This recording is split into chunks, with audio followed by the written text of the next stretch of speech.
James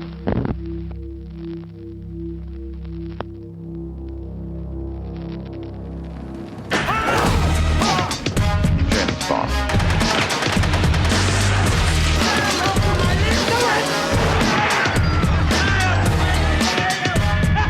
Say what again? I dare you. I double dare you, motherfucker. Say what one more goddamn time. Humans sacrifice, dogs and cats living together. That's hysteria. Wow. Can you dig it?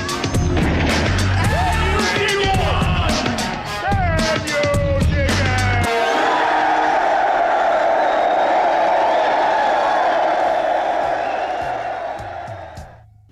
Hey guys, and welcome back to the Lucid Nightmare.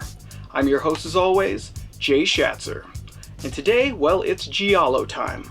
I've got Armando Crispino's 1975 strange flick. It is Autopsy.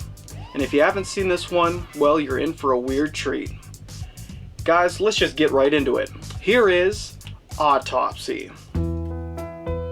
Autopsy is a surreal 70s giallo film that plunges the viewer into a dreamlike cinematic world filled with death, deception, and complete and utter dread. Lensed by Italian writer and director Armando Crispino and headlined by a believable cast, this horror thriller really packs in a great deal of despair into its hour and 40-minute runtime. Drenched in psychedelic tones and immersed in its strangely off-kilter reality, Autopsy is a refreshing stab at the genre, which establishes itself as an obscure delight with malicious tendencies. The film follows a young pathologist named Simona Sana, who has recently been losing grip with reality after working long hours in the morgue, resulting from a string of violent suicides that have been recently plaguing the city of Rome.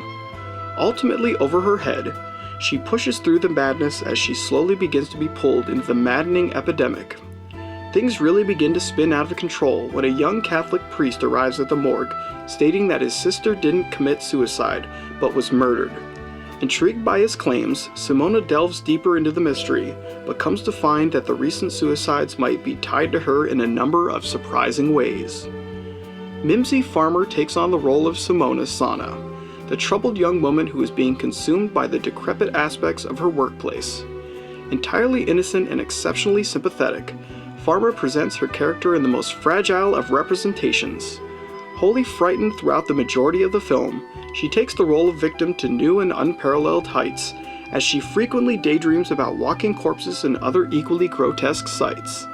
It's draining to watch her constantly react to seeing unsightly horrors at every turn, but in expert form, Farmer pushes her way through the unsettling territory, as we sympathize with her the whole way.